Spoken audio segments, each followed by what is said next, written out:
What up? What up? What up? It's Reckley Podcast, man. My name, if you unfamiliar, especially if Podbean is how you get your podcasting audio only fix. My name is Randy Little. Shout out to the Podbean audience already if I'm keeping it funky, cause formally, as I'm recording, we haven't officially put an episode on Podbean yet, and we already got a lot of traffic. What I think is a lot of traffic to a more famous podcast. It's probably not that shabby, but I'm cool with anything, bro. Like, give that episode a rating. Give that episode a thumbs up, a thumbs down, 5 stars, or half a star. I'm not tripping. Feedback is feedback. And on this episode 140, the start of season 7, like I always trip over how long that I've committed to doing a podcast. We talk about a handful of RIPs. Like, it's been a sad 2 weeks. Couple movie trailers, and then the main meat of this Rec League hamburger with me, your boy, and Sigma Cinema on all these social media platforms. We talk about Amblin Entertainment. Hella classics over the past 40 years. Studio started by Steven Spielberg, but I don't want to step on the toes of the conversation. Also, what I like to do is hit y'all with the theatrically released movies over the past couple weeks in between episodes. On the 12th of July, we had Fly Me to the Moon, the Apple Studios Sony astronaut romantic comedy starring Scarlett Johansson and Channing Tatum. Review is on my personal Randy Little YouTube channel. And the 18th, Prime Video put out My Spy 2, because I don't remember the subtitle. The Eternal City, is that what it was called, with Bautista? And then Twisters came out this past weekend. Standalone sequel to the 1996 disaster movie classic. Glenn Powell, Daisy Edgar Jones. Really fun. This upcoming weekend, Deadpool and Wolverine, my most anticipated movie all year. So hype. Harold and the Purple Crayon comes out on August the 2nd. If you ain't got kids, I don't know if you checking for that. Also, the new M. Night Shyamalan release, Trap, with Josh Hartnett, comes out that weekend. And on physical media, let's hit July the 9th right quick. July the 9th had a Twister 4K, Abigail, Challengers, The Boy in the Heron, Boy Kills World, Civil War, True Detective Night Country, a very expensive Tuesday, Tarot. I don't know what Deep Camp 86 is. I hadn't heard about it until like 2 weeks ago. Let's go to July the 16th. Kino Labor put out the final season of Monk and the original Invasion of the Body Snatchers. The whole original Rocky series got 4K releases, a 4K box set. So did Brokeback Mountain, the SpongeBob SquarePants movie. This upcoming Tuesday, July the 23rd, it looks like The Fall Guy is coming out. The Jaws sequels got 4Ks. Or is it just 3 and The Revenge? I don't see Jaws 2 on here. But there's also what looks to be a Jaws sequel box set that doesn't have the original. That's so weird. Risky Business is getting a Criterion. Halo Season 2 comes out even though the series got canceled. Justice League Crisis on Infinite Earths Part 3. I've watched Part 1 3 times this year. It's so mid. Did I say The Fall Guy? The Strangers Chapter 1. That's 2 months. That's almost 2 months exactly. That's such a fast turnaround. Back to Black, the Amy Winehouse biopic, comes out this Tuesday. The Boy in Striped Pajamas, The Men in Black, completely unrelated to Will Smith and Tommy Lee Jones. A couple re-releases in there. The Tuesday before the next episode, July the 30th, I see Election getting a Paramount Presents 4K. I see The First Omen. I see a Ted Lasso box set, probably my only pickup that week. I saw The Glow, maybe not my only pickup that week. Looks like an Arrested Development documentary, a William Shatner documentary. Ollie G in the House. Yeah, so that's what's upcoming between now and the next episode of Rec League Podcast. Once again, man, I appreciate y'all welcoming us to the Podbean. Let's get into this ambling conversation. Just me and my guy E-Sig. We usually have a more crowded panel, but that always leads to very fun discussion. So stick around, man. It's Rec League.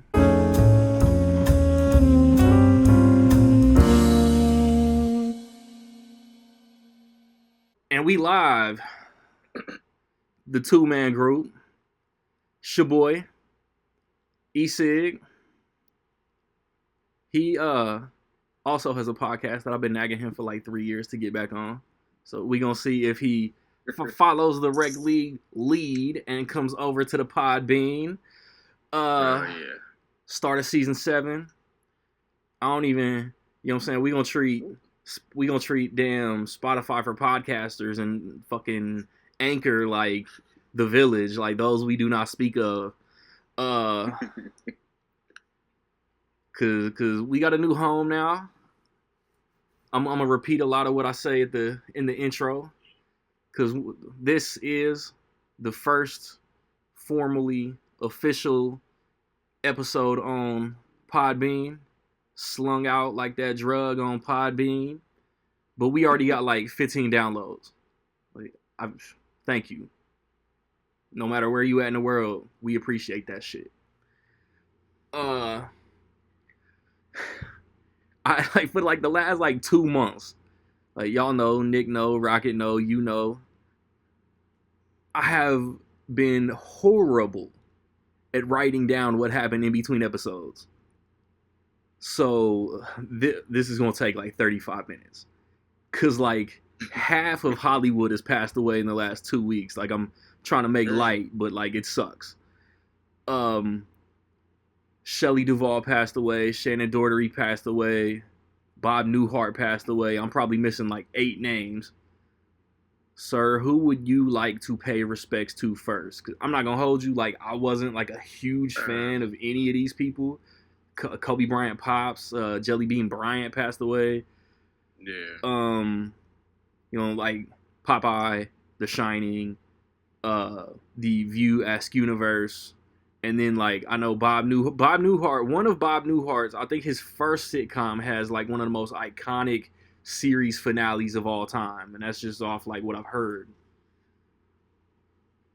Yeah, and for the younger folk, I'm sure y'all have seen Elf.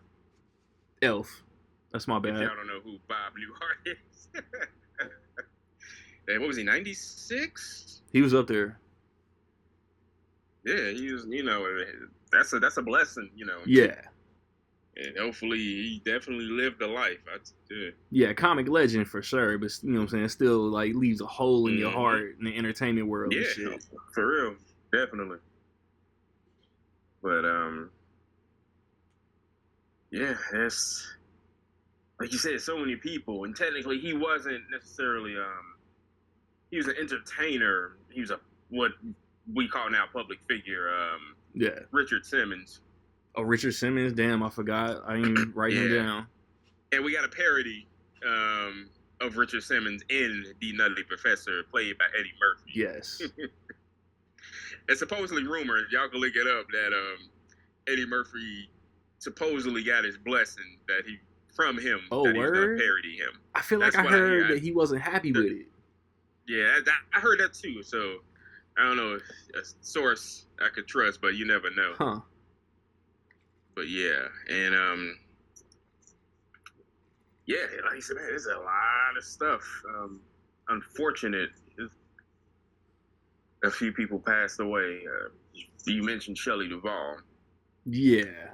Yeah, so Yeah, she had her health issues. Shannon Daughtery had her yeah. health issues. You know what I'm saying? Like tomorrow's never promised.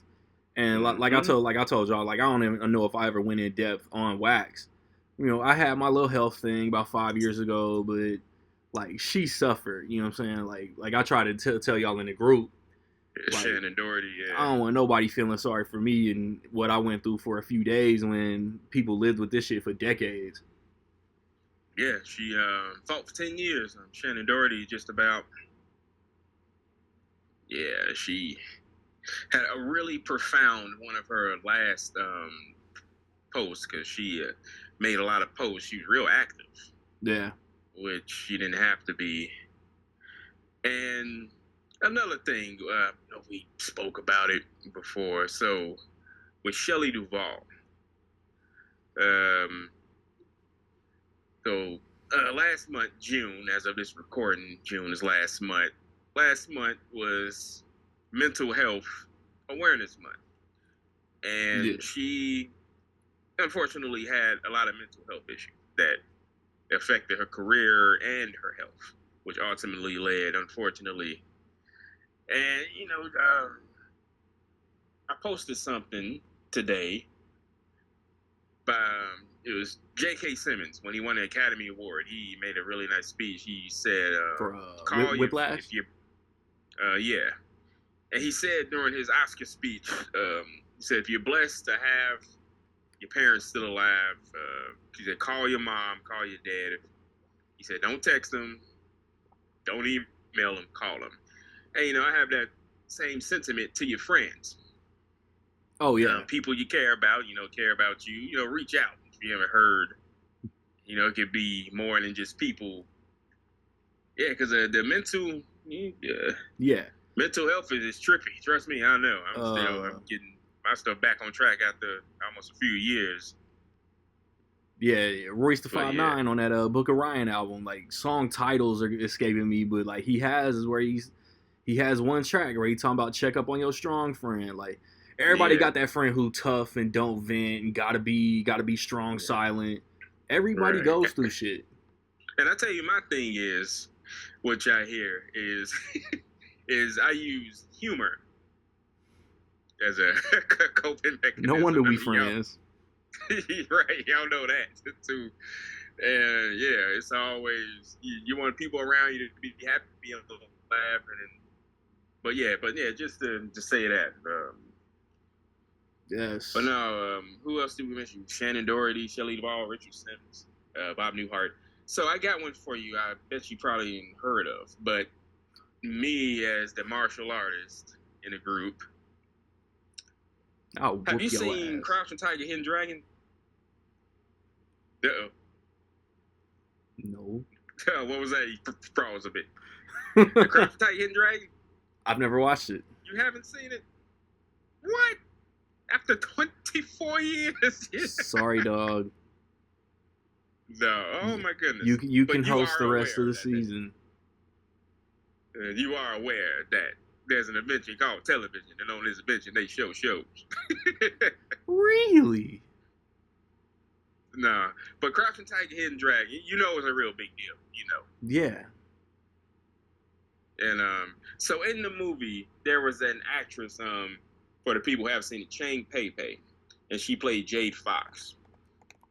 And at the time of the movie, she was 55, and she had some nice fight scenes in there. And for my martial arts movie aficionado, she was in another movie called Come Drink With Me, which is a big, huge martial arts film in Hong Kong when it came out. She was like 30 years younger. But unfortunately, she passed away July 17th. And she's like a huge, huge star over in Hong Kong. I'm seeing that. I think she was 78. Yeah. But yeah, she was a big deal, and she passed away. I think I might have seen something in one of my feeds, just like swiping really quick.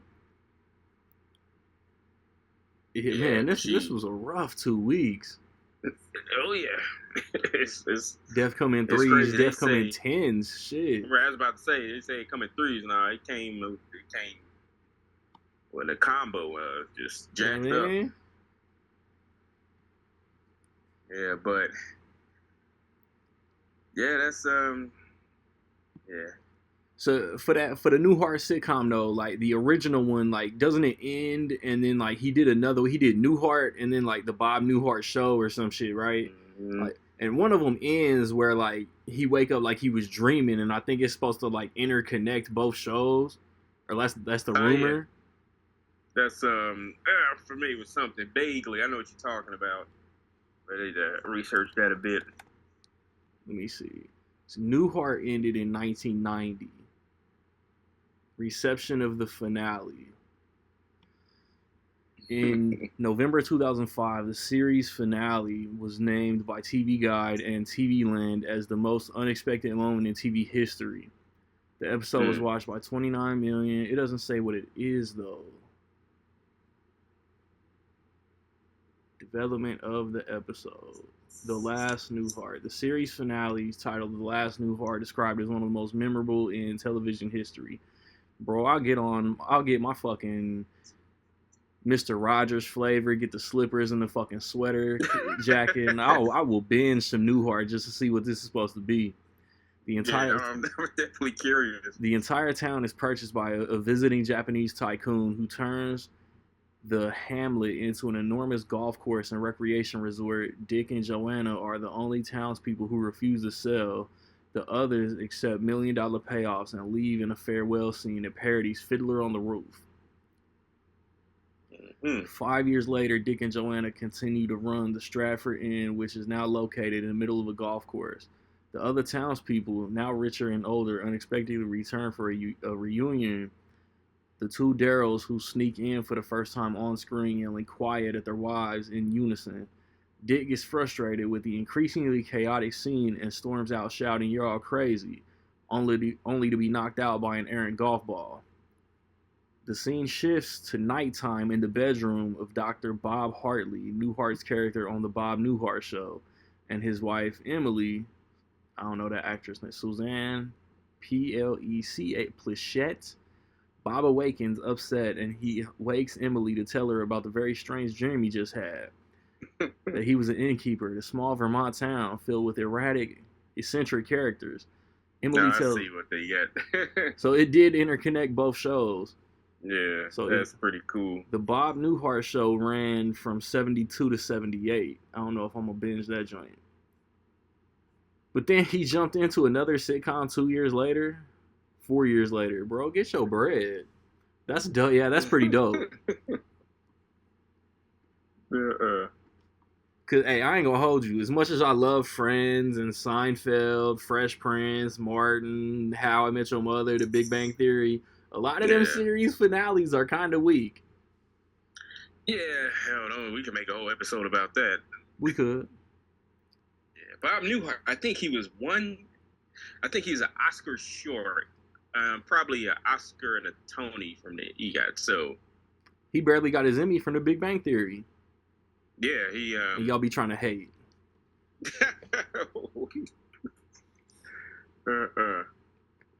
But yeah, now it's a sad couple of weeks or 3 in Hollywood. All right, so poor segue, but Gladiator 2. What you think of the trailer?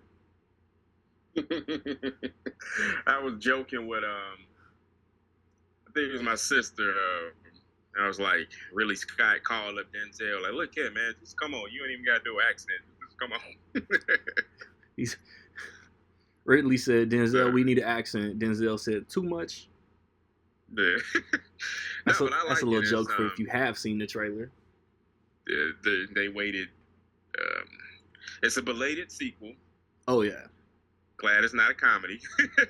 Capital B-lated sequel. Yeah, hey, so... Ridley been kind of strong lately though. Like we gonna act like Napoleon didn't come out. House of Gucci was good. The last Duel was good. The Martian was good.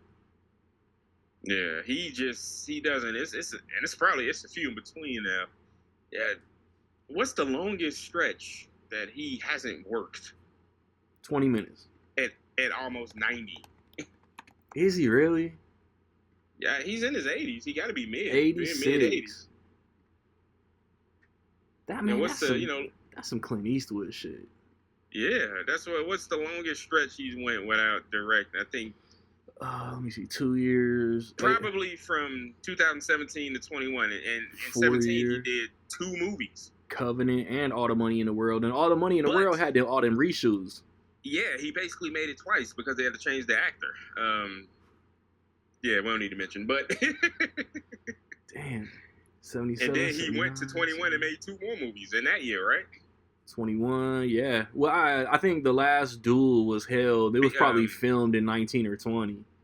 Because of COVID. It got shuffled with COVID and Disney buying Fox and all of that. Yeah. But yeah, I mean, the dude, he stayed working. Damn, I knew he cranked shit out, but like this caliber, like even the mid stuff is not bad. Yeah. And people don't. How many movies? I mean, I wonder why he didn't keep going with Russell Crowe, because he did at least 1, 2, 3, 4. He got 2 4-year gaps. He got 1492 and White Squalor 4 years apart. No, back in the early 90s. Yeah, when he was still sprightly. A sprightly 60. Yeah, A Good Year, American Gangster, Body of Lies, Robin Hood. Yeah. Somebody probably talked about somebody's mama, and they was just like, okay, we done. They just stopped. Yeah, they were starting to do the Leo Scorsese thing. I'm sure they'll try to like squeeze Russell Crowe into some like surprise flashback or something. Flashback, right? Fat ass Maximus. Oh man, but yeah. But no, I'm hyped for it. I can't wait to see what they do with the movie. Yeah, that shit was dope. I really like that trailer. Yeah. And now, Captain America: Brave New World. What about that one? Which I don't know why they didn't save the drop tonight. Yeah, that. It looks okay. I'm curious where they're gonna go with it. You laying that shit on light, man. I love that shit. Yeah. Man, but I'm the Marvel geek though. Being who we are, and we know the history of the production. Nah, see, like there's so much there's so much hate for the Marvels. I thought the Marvels was super fun. Yeah, it's not bad. It's a good movie. Deadpool and Wolverine looks great, but I'm also like, the way I gave James Gunn the credit for Guardians of the Galaxy Volume 3, if Deadpool and Wolverine lives up to the hype, I'm giving all of that credit to Ryan Reynolds. Yeah, of course. And he's a real producer. So if Captain America Brave New World hits, and it gives us that political thriller drama vibe like Winter Soldier had, yeah, I'll say that Marvel is all the way back. Because what else? We got Thunderbolts in May, Fantastic Four in July. They're supposedly going to announce one more Blade delay tonight. And if they go 3 for 3 next year, the MCU is faded and X-rated. Come on, sugar. But yeah, like the weight and the burden and the responsibility that Sam Wilson is got to do, with the shield, and he got the new suit, and we got a new Falcon. Harrison Ford is President Thunderbolt Ross. And if you ain't seen the trailer, I'm about to spoil that shit because he become Red Hulk. Which I'm assuming between the leader finally coming back since the Incredible Hulk, and then whoever Giancarlo Esposito is playing, one of them takes out Falcon, the other one takes out Ross. Ross is obviously gonna get the Gamma blood and become Red Hulk, but we speculating. A couple of my homies, it might have even been Merritt. Merritt might have the idea that Sam Wilson gets some kind of super soldier, because in the trailer he breaks a sound barrier. Ain't no human breaking no sound barrier and surviving. Yeah, he does that with his suit. Yeah, feel me? Shit looks dope. I really hope that they did not cut Seth Rollins out of that shit. I think everything with the Serpent Society supposedly got cut, but hopefully Seth Rollins still sneaks in there somehow. Yeah, but probably not. They cut all of that. Yeah, that's that whole subplot out. Yeah, that's trash. Yeah. Yeah, it's gotta suck. Cause bro, like, what if Sam Wilson just got curb stomped one time? Stupid. We throwing people who aren't your wrestling fans. If you don't know, now you know. And because the Royal Rumble 2 weeks before that is gonna be in Indianapolis, and then they need to put Seth Rollins back in that movie. Yeah, that sucks. They cut my boy out. Yup. That's not, yeah, because I didn't put down no Beetlejuice trailer. I didn't put down no Deadpool trailer. Because we not watching those. The movies are too close. We already know we going. We not talking about those. Mm-hmm. So, are we ready to get into the meat of this burger? Oh, yeah. Yes. Get right to it. So, Twister comes out this weekend. They went straight 80s and just pluralized, because, like, come on, like, who gets excited for Twister 2? Yeah, I'm glad they didn't do that. Twisters. Daisy Edgar Jones, Glenn Powell came out this weekend. When I start talking about what we're going to talk about, I find myself sounding a lot like Jalen Rose, and it's very annoying. But it's produced by Warner Brothers and Universal, but the fun studio that put money into this movie was Amblin Entertainment. And Amblin is named after Steven Spielberg's first commercially released film, Amblin, in 1968. I did not know that. A short independent film about a man and a woman hitchhiking through the desert.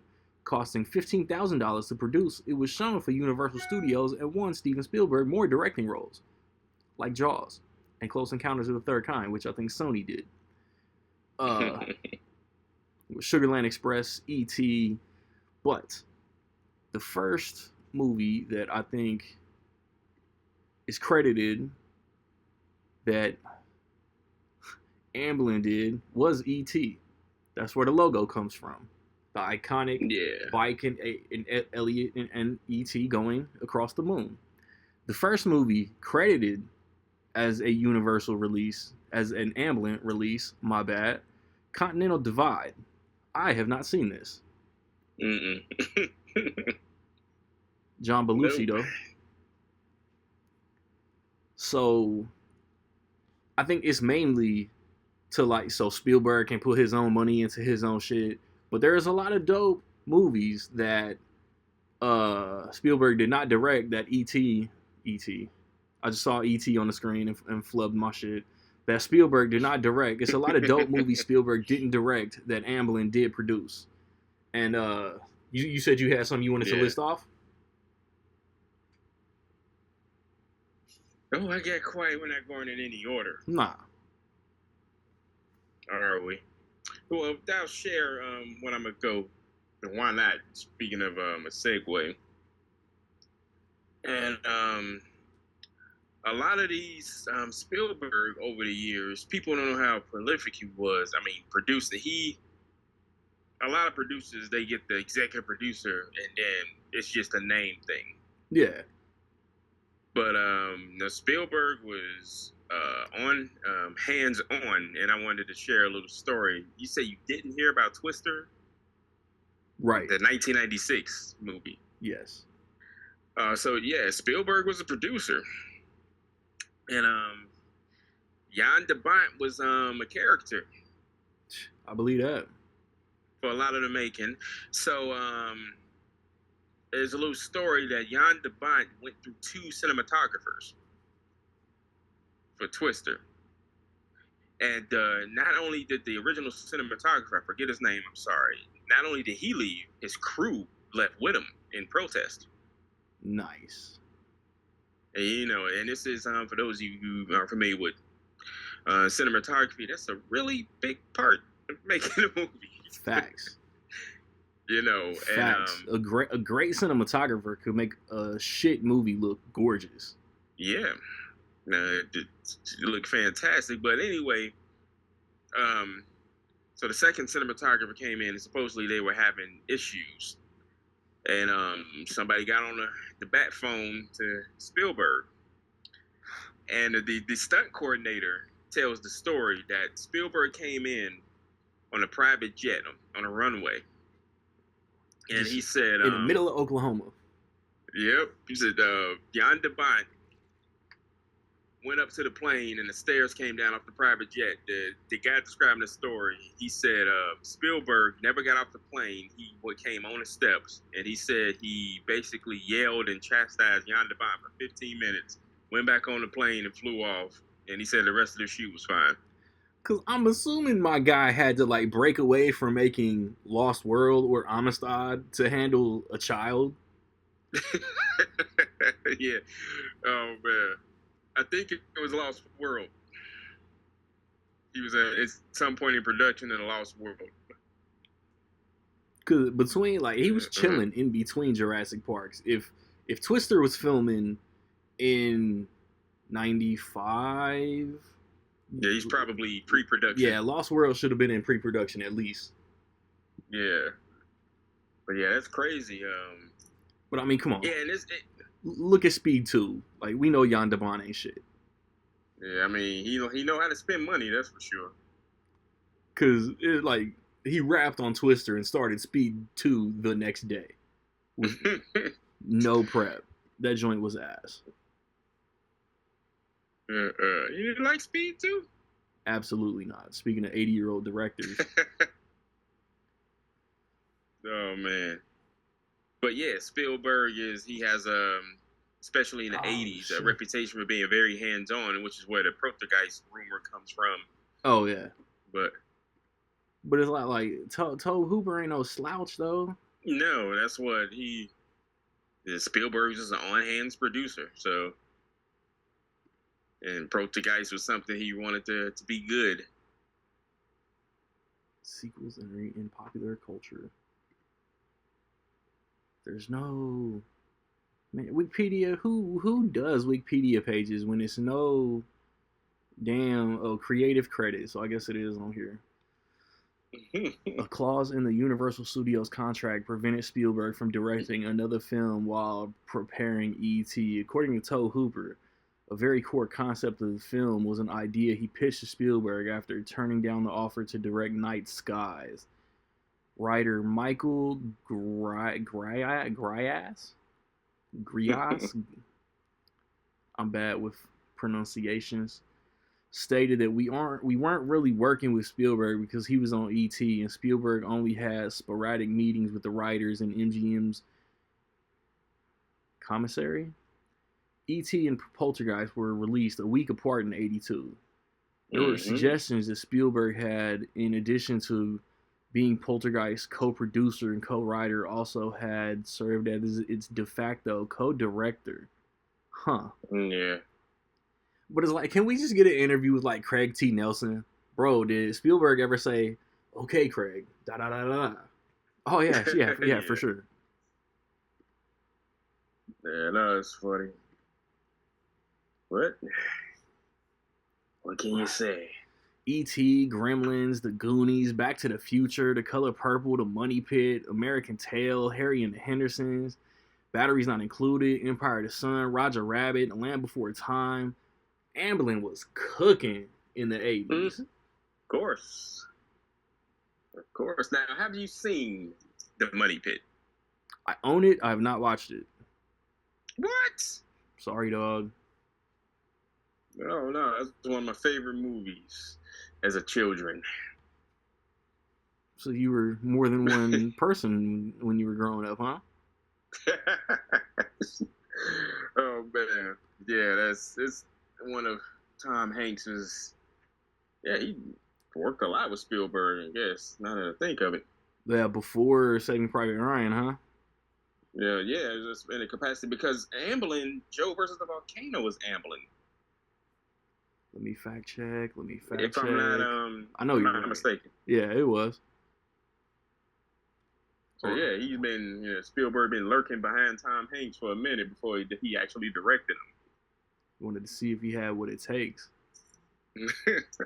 Two of the weirdest movies I'm looking at that I just would not expect Spielberg to be attached to. There's one you didn't mention. I want to get to that in a second, but go ahead. In the 80s? Yeah, I think I don't know, you probably mentioned it. You listed a whole bunch. I think I skipped over Batteries Not Included.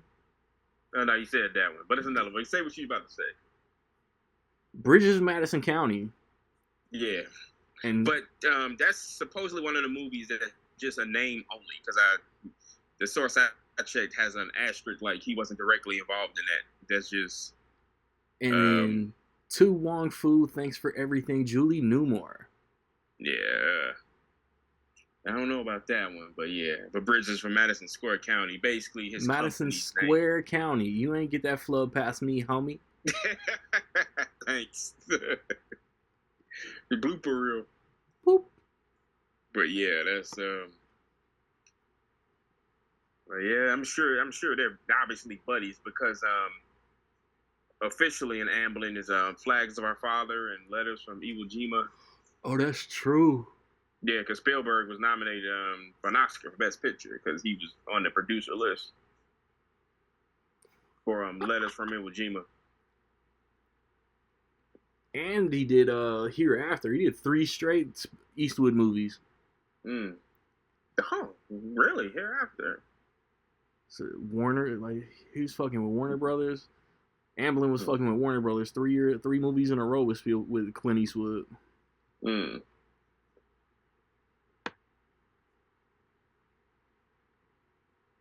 then he did a couple of those like melodramatic dog movies, A Dog's Purpose, A Dog's Journey, and 17 and 19. Hey, bro, Stevie, Mr. Spielberg. Why the fuck you produce Cats, dog? Yeah, that's the asterisk is on that one too. It is. Somebody used it as a like, hey, do us a favor. So somebody cloud chasing. Yeah. But yeah, he worked with my boy a few times in the 80s, and he did one of I don't know if it's underrated, but I think it was technically not a flop, but it wasn't a huge hit. So he worked with Joe Dante twice in the 80s. Oh, I said Gremlins. What else did I? Inner Space? Inner Space. Okay. A great movie. Yeah. Awesome movie. Sure it is. You haven't seen this? No. That's why I'm being a smart ass. Really, fool? Really, fool. But really, fool. No, anybody got HBO Max, go check that one out. Like that. I know exactly where it's streaming. But yeah, good old. Speaking of directors that aren't necessarily household names that we could just make a whole episode about. Oh, well, this on Blu-ray. Inner Space on Blu-ray. Oh yeah, I definitely bought it. Okay, that's okay. He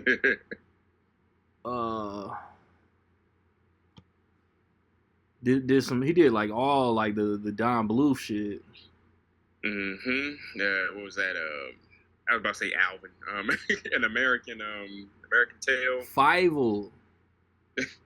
Alvin. which old ass. Fievel Goes West. The Land Before Time, right? Yeah.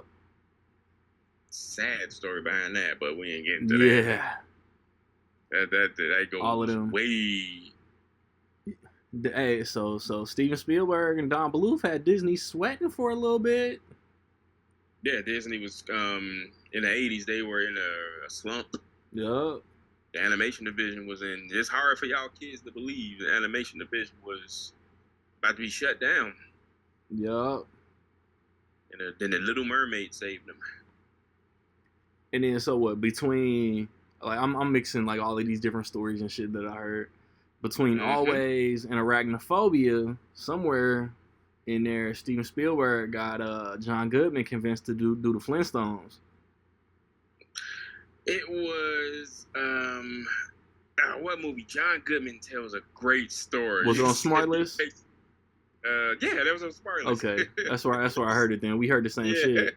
He said they basically just hired me against my will. You're like, hey, you gonna do this movie for me? That's how he was telling it. They all begged to not do Viva Rock Vegas, right? Yeah. That they went a whole other direction with that, and it shows.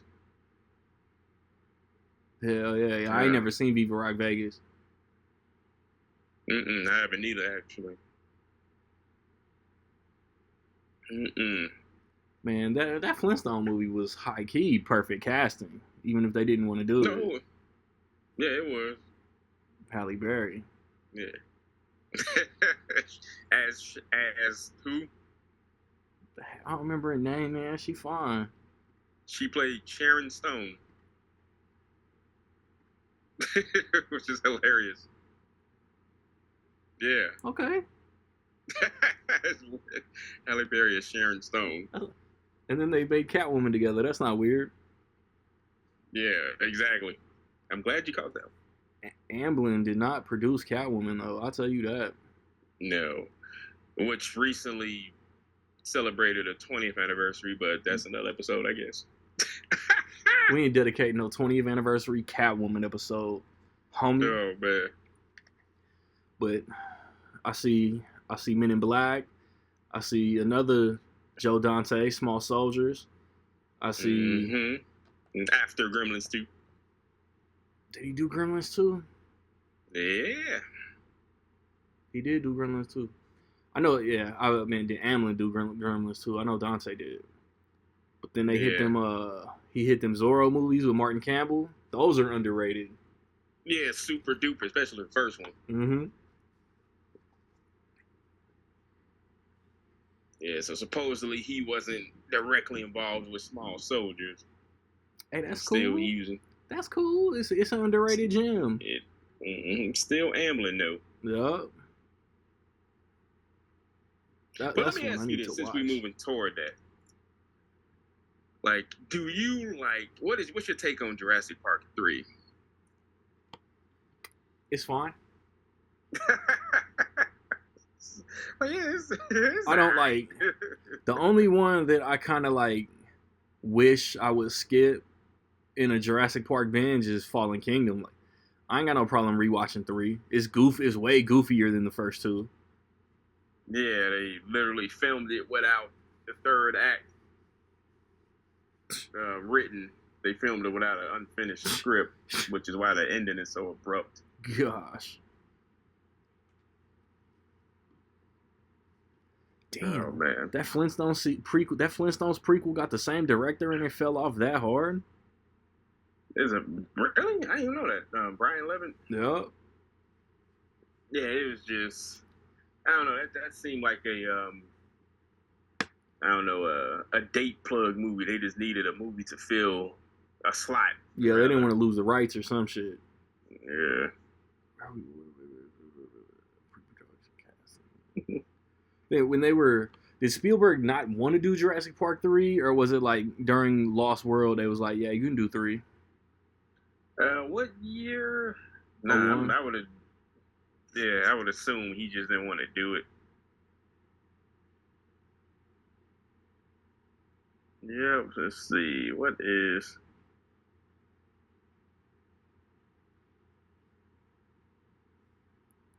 He was announced in August of '99. Spielberg gave complete creative freedom to Johnston, who said that Spielberg has strongly pointed out that I shouldn't try to copy him. So it doesn't say if Spielberg was interested or busy or what.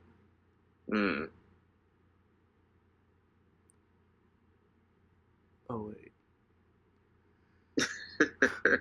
While Spielberg expected to direct the first sequel, he agreed Johnston could direct a possible third. So he kind of gave him the nod before Lost World even happened. Right. Okay. I mean, Joe Johnston is solid. Mm-hmm. Captain America, Yeah, First Avenger, Honey, I Shrunk the Kids, The Rocketeer, Page Master, Jumanji. October Sky? October Sky, severely underrated. Right. I love that movie. Hell yeah.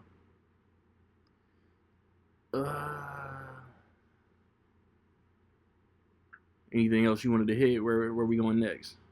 You mentioned it, but one of my favorite remakes, I think one of the best remakes ever, Cape Fear. Oh, you tripping. What? No, I like Cape Fear. That's one of the creepiest fucking posters. What is that poster? Just De Niro's eyes with the picture of the family under him. Oh yeah. I remember now. Even before I even pull it up. Yeah, it is. Hanging down on the wall, right? That's an awesome poster. And Oscar-nominated performances by Juliette Lewis and De Niro. Oh yeah, and it like you know some shit is good when like The Simpsons and Seinfeld and everybody that can just parodies that shit in the moment. Yeah, The Simpsons is probably one of the best parodies. Oh yeah, Sideshow Bob. Oh yeah, D Bart D. Yeah, but yeah, Amblin is, like you said, one of the most iconic images in film. Is the logo. You can't beat that. Yeah. Actually went on the E.T. ride a couple of years ago at Universal, no ass. You big ass kid. It was awesome too, so. Oh man. Alright. But yeah, between, I don't know, Amblin and, because Spielberg is still, I would think, affiliated with DreamWorks. I mean, they helped create the freaking studio. It's a good ass question. I mean, yeah, it's still, I don't know, did they change it? Because it used to be DreamWorks SKG. Remember that? Yeah. What was that? And that stands for Spielberg, Katzenberg, and the third person's last name. David Geffen. Geffen, yeah. I ain't that smart. I'm literally looking at it right now. Oh. Yeah, when is the last DreamWorks movie he made? Because, like, directed under the DreamWorks banner. Let me see. Filmography.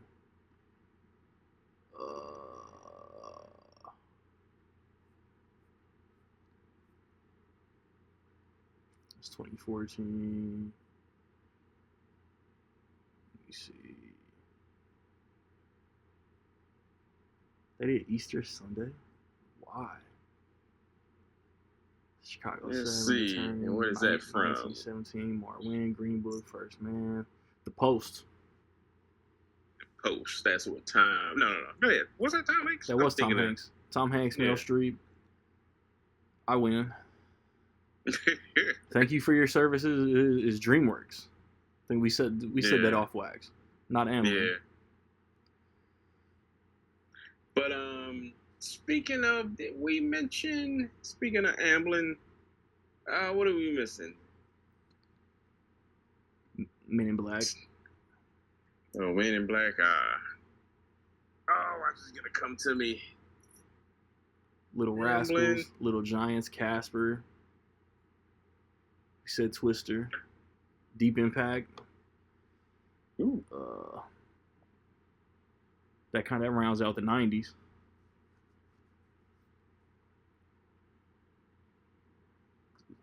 Yeah, Amblin. Oh, crap. I had it. Had what, man? Deep Impact. That was during a year, what I call the twin movie year. 2 asteroids destroying the Earth movies came out that year.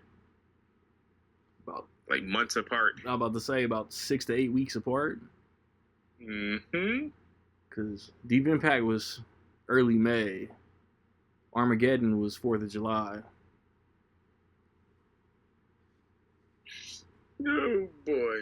So Deep Impact was the White House Down of those movies. Interestingly enough, if you look, Amblin Entertainment doesn't have a lot of direct-to-video releases, if any. Probably like 2 or 3. I mean, when did they bail on The Land Before Time? Were those were under Amblin? The first one. Yeah, the first one definitely was. I don't know about the sequel. The sequels were probably Just under Universal. That Universal. Yeah, that Universal straight to video. Super 8. That shit is so good. Yeah, that's what I had on my mind. What's your favorite director? Good old JJ. I'm waiting on some new JJ, like the Rise of Skywalker reaction, like hurt his feelings, and he's okay. I'm not directing anymore. He ain't, his feelings ain't hurt. He's spending that directing Skywalker anymore, money. He's spending that that episode 7 and 9 money.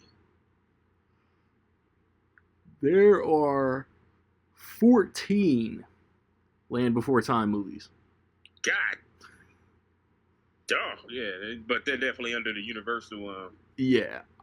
The Great Valley Adventure in 1994 has no Amblin connection whatsoever. Yeah. Because Universal, if it's one thing they good for, they got a separate studio or a subsidiary or whatever. It is a direct-to-video animated adventure musical film directed by Roy Allen Smith without any involvement, support, and input from Don Bluth. Wow. So, yeah, they definitely. So, without Bluth, there's no Amblin. Yeah. Hell yeah. But I imagine Don Bluth got to get some type of check. I hope so. It's like, bro, like, y'all bastardized the franchise for 13 fuck-ass direct-to-video sequels. When was the last one made? 16. Wow, that recent. They could have made like 9 more of these in that time. Yeah. That's crazy. But now, Super 8. Speaking of being directly involved, JJ had an idea for 2 movies.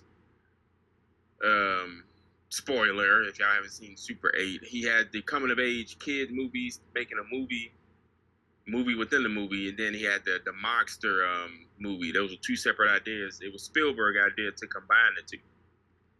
Word. Yeah. And so yeah, JJ thought it was a good idea, and he made Super 8. So you just like a walking Wikipedia page. Yeah, man, freaking movie geek, movie buff, film nerd, cinephile. That is a fact. The film was initially reported to either be a sequel or prequel to Cloverfield. No shit. Yeah, that would have been. They could have pulled that one off. That's what he needed, man. He needed to stop spending his Skywalker money and give us another Cloverfield. Whatever the heck they doing with those movies. I mean, shoot. But yeah, it made a crap load of money. Yeah, Super 8 that is. Man, that movie was so good. In the middle of Thor, X-Men First Class, Green Lantern, Cars 2, Captain America First Avenger, one of the last Harry Potter movies. I think the last Harry Potter movie. Super 8 was just like early June, and it was just like that original like breath of fresh air that in the last 13 years I feel like has gotten forgotten about. Yeah, and no, not a lot of people talk about it. And then, of course, during the credits, they show the actual Super 8 movie that they were filming, which is hilarious. Yeah. Yeah, man, that movie's so good. Mm-hmm. Should made $260 on a $50 million budget. Where's Super 9, JJ? Yeah, and it got that vibe to it, that like 80s. Yeah. That Goonies, Stranger Things, It, Stand By Me. Oh yeah. Yes. And then Spielberg himself cooked out 1010 and War Horse within the same year, within the same week. Same week, really. 1010 was December 21st of 2011, and War Horse was Christmas Day. Wow. That's interesting. Yup. Oh, yeah. I don't know. Speaking of production companies, you could probably go with, but then we'll just end up talking about, I'm thinking of Bad Robot. Oh, yeah. It's damn, Amblin's little cousin. Yeah, because basically we'll be talking about a lot of Mission Impossible. Nah. And Star Trek. Yeah. Because he did, he did part 3, right? Mission Impossible. Yep. The underrated one. Yep. That's not Bad Robot, though. Stayed. What's that? That's not Bad Robot, though. Oh, that one under this banner? Nah, the first Bad Robot Mission Impossible was Ghost Protocol. Which is weird. Word. Yeah, so Bad Robot stayed with Mission Impossible But then Bad Robot didn't do Dead Reckoning. Nah, they just until Fallout for 3 movies, but right. Yep. That's interesting. Yeah. Bad Robot. But Bad Robot is I don't know. He did his Star Wars movies that he directed. Yep. Yeah, but enough about those. Oh yeah. We ain't got to. We can stay on topic. See, y'all Podbeaners.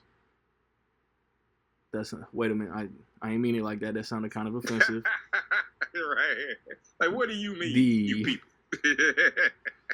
The shtick, the accidental gimmick behind the Reckley podcast, if y'all new to the show, we rarely be staying on topic. So you'll get used to it.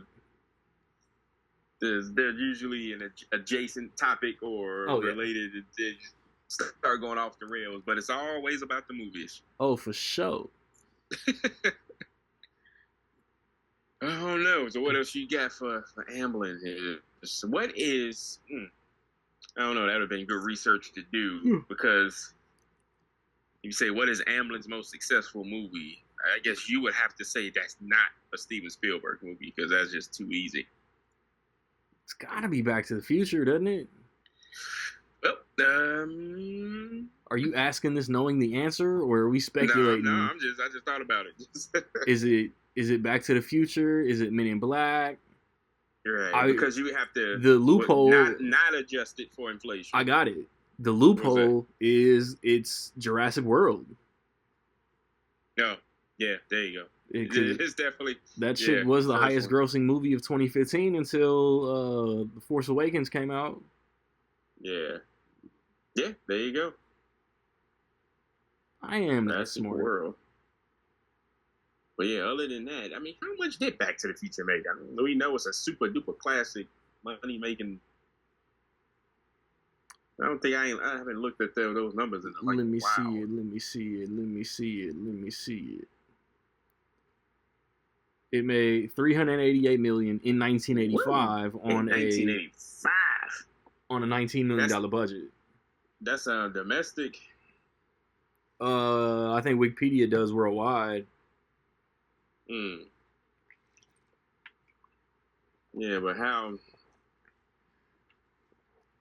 And as fucked as Box Office Mojo is, I don't know if they'll let me go into just an Amblin Entertainment list.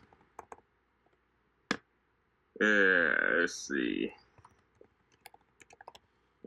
Future.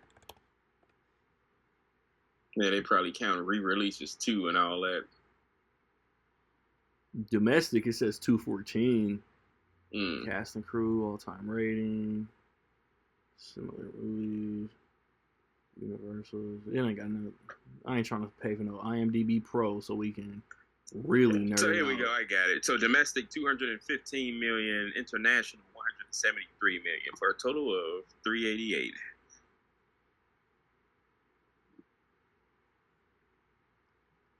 They do have it broken down into all these different re-releases and shit. Yeah. The Back to the Future original release says 211 domestic, 11 international, which sounds really bogus. And Yeah, now international definitely 173. but They probably that's probably one country. yeah, it says 8 I don't know why they markets. get it like that. 8 markets, and it closed out in December. I think Yeah, I it made participated 20. in this 2015 re-release. I think I put money into that. 2015. Dang, I missed that one. I wanted to see that. I think I had to work or something. Because it was 2015. I gotta hit you with that Nelson. Ha ha. I don't remember what I was doing. Like, I took a day off because my theater actually got all 3 Back to the Future movies for Back to the Future Day. Really? Hell yeah. But I remember I don't remember what happened, but I missed like the first 15-20 minutes of the first movie because I didn't wake up on time. So I was working mids, so I was sleeping all day, and I didn't set an alarm, or shit happens. I don't know. So wow, the inflation is stupid. Oh, it's got to be over $1 billion. Yeah, it'll be 1 billion. It'll be 1 billion. What's that? 1 billion 100 million 751,000. Damn. Yeah, so it's 1.1 billion. Universal, let me hold something. Right. Yeah, that's why I think I had originally planned on like watching a bunch of like random ass movies in November, and then Zemeckis dropped, or whoever dropped, the trailer for that Here movie, Tom Hanks, like reuniting the Forrest Gump cast and crew. It's like, bet I'm rewatching the gang of Zemeckis in November, Back to the Future specifically. Yeah. And it's right out front too. I recently watched Back to the Future 2 and 3, just random stuff. Like when a movie comes on, it's Steven Spielberg presents. Yep. I mean, in the late 80s, early 90s, like he was the director. Like, you put his name on some shit, people gonna watch it. In a way, it's just like Jordan Peele now. Monkey Man, Candyman, Jordan Peele presents. So do you know, going back to Gremlins, the Easter egg? Man, I've seen Gremlins like twice. What? Yeah, like I don't really rewatch it like that. I've seen it. I'm not gonna remember no Easter eggs. So it's on the poster. We know what's in. We know what's in the box. That's a different movie. So y'all, for the people out there, I got a nerd thingy for you. So it's the Gremlins poster with somebody holding the box that obviously has a Mogwai gizmo in it. So it has to be a high quality poster, because you zoom in on the pants button, it's the Amblin Entertainment logo on it. That's looking like Cap. Is what? Looking like Cap. All right, Elon.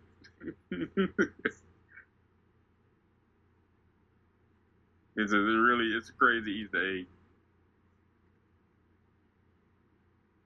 It's on what? It's on the button, the gold button of the pants. Man, you got me staring at this dude's jeans, man. I kind of see it. I'm trying to find I kind of see it. Pause. Here it is. I got it for you. Yeah, this is a really highly detailed one.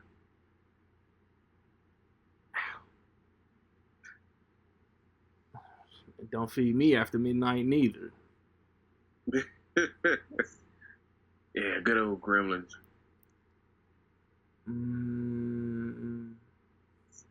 So what else do we got? Oh, crazy nigga. There you go. I sent it to you in the group. Yeah, I'm not. Oh, excuse me. I'm not maneuvering away from this Podbean to look at that yet, because I don't know if it will mess anything up. Podbean. Production company. Yep. Let me see. So basically, looking at these movies, Steven Spielberg is a very rich man. Oh yeah. He need to come holler at his long lost nephew that he ain't claimed. That's me. I'll do a blood test right now. 4.8 billion personal net worth. Damn. Of Mr. Spielberg. Let me get that 0.8, man. It's not gonna hurt you. It's at that 0.8. Every 800 million. So yeah, we got between DreamWorks. He's still, according to the source I saw, he's still affiliated with them. Oh, okay. DreamWorks, Amblin. Damn. I'm sure you got a whole bunch of. I mean, now, since I know what I said off wax, but we creeping up on that hour, and we honestly running on fumes.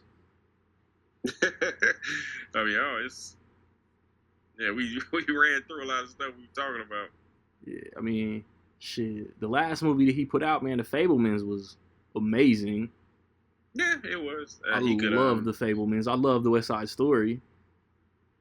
I didn't know he put that anything out after The Fabelmans. There's no asterisk on Maestro, so was Bradley Cooper and Steven Spielberg just sitting there like, okay, play the piano or conduct the orchestra like this? No, he was. He got nominated for that. Was his last Oscar nod. Spielberg got a Best Picture nod. That's crazy. Mm-hmm. There ain't no asterisk next to Twisters either. So I remember that fucker Rian Devant was pulling. Sorry, Lee Isaac Chung. I'm about to be up your ass. Yeah, no, that's just crazy. The stories, the stuff that happened on these sets that we don't like, all the arguments, and it's just too many cooks in the kitchen. Yeah, ain't no secret. That's crazy. Still, Spielberg, he came there, put his foot down.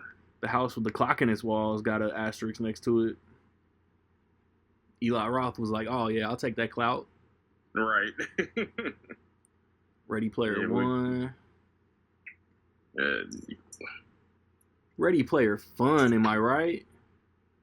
And we'll see if he come back and do the sequel. True that. Damn, I lost where I was gonna go.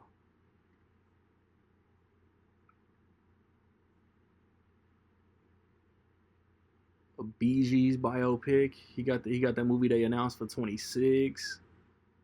Whatever they doing with Jurassic Park next year. Future releases. Yeah. I don't know what Carry On is. Taron Egerton, Jason Bateman. Oh, this got to be the movie that Jason Bateman growing his shit out for. Oh, really? What is that? It's called Carry On. It's probably like some nonstop type shit, like Jaume, Colette Serra. He did them Liam Neeson joints. He did Black Adam. He did Jungle Cruise. But he's doing this Carry On. That's when a rock kidnapped him for a little bit. Yeah. But Amblin is producing this movie that looks like it's about to be on Netflix. Taron Egerton, Jason Bateman, Logan Marshall Green, solid cast. Theo Rossi, Dean Norris. No, it's a hell of a cast. Yeah, look like it's coming out this year, but that's what they got upcoming. So, how you want to close out? I don't know. I think that was a good little rundown of and I was the company that I was asked before we hit record. We just gonna sit here and just list a bunch of movies? Nah. Yeah. No, we spoke on a few and recommended people to go for. Oh yeah. The other one was like The Money Pit. Break out the Blu-ray or whatever it is in your physical media vaults and watch it. Oh yeah. Yeah. Yeah, Also, because new to the if show, anything, audience. we gonna Yeah. stay promoting some physical media out here. Yes. And y'all go to Randy's, your movie page. You see, like 10,824 movies. That's right. I'm closing in on 2,900. There we go. Probably this Tuesday, as much as coming out this Tuesday. People think I got a lot of movies. I do have a lot of movies. That's the normies, cuz. Like, yeah. like, people think you got a lot of movies, but I got more movies than you. Nick probably got more movies than me. It's a gang of other motherfuckers got more movies than Nick. Yeah. But now I go to my boy house. He got 50 movies total. Hey, that's good. Man, yeah, it's good. And when I was 10, yeah, bro, I had 50 movies when I was working for Uncle Sam, bro. But check out these Inner Space, HBO Max. It's a Warner Brothers movie in partnership with Amblin. The Money Pit with Tom Hanks, good silly fun. That's what I'm telling y'all. Like Amblin hit a lot of those like childhood classics, man. Like Goonies, Gremlins, American Tail, Land Before Time, Harry and the Hendersons, Who Framed Roger Rabbit, Arachnophobia. Yeah, Harry and the Hendersons, Oscar for makeup, Rick Baker. We're Back, A Dinosaur Story. Like Jurassic Park goes without saying. Speaking of childhood classics, Schindler's List, Flintstones, Little Rascals, Little Giants, Casper, Balto, like they had some shit. Yeah. Oh man, but that's see, a little decent introduction episode for the new distributor. Yeah. Welcome to season 7. Seasons 1 through 6 are available wherever y'all want to play catch up at. I hope. If not, holla at me and I'll try to get it over there. What I do is try to, if I know what we doing next episode, which will be some kind of Comic-Con reaction, but mainly a Deadpool and Wolverine spoiler discussion, hopefully with more faces and voices. Not to say that my man E-Sig ain't that guy, because he know more than me, but the conversation flows, a longer episode, and then I end this shit by spitting some lyrical genius at y'all. So hope y'all had a good time. Hit that like, hit that subscribe wherever y'all at. Rate how we did. Right, give us a little review. I ain't tripping.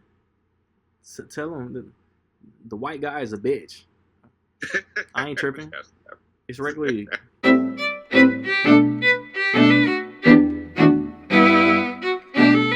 Yo. I think it's time for y'all to formally welcome us to the Podbean. Rec League is the top team and the whole squad's mean. I am the hot-headed with the lyrics I've seen. Cause I don't remember doesn't mean I do not dream. Wicked Witch, I'm getting greenbacks. Got the knowledge and the laughs, everything that your team lacks. It ain't no fucking comparison for these Rec League tracks. Done outlasted each and every one of the copycats. Chillin' in Gorilla, just waiting for my theme music. Shit is such a banger that the whole fucking team use it. Confusion upon the illusion that I've been pulling a rusing.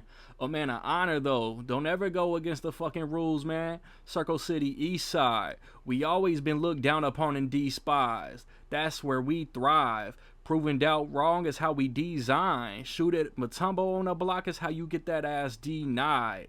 Virgin bars, cause the 16's tight. And chill until the next episode.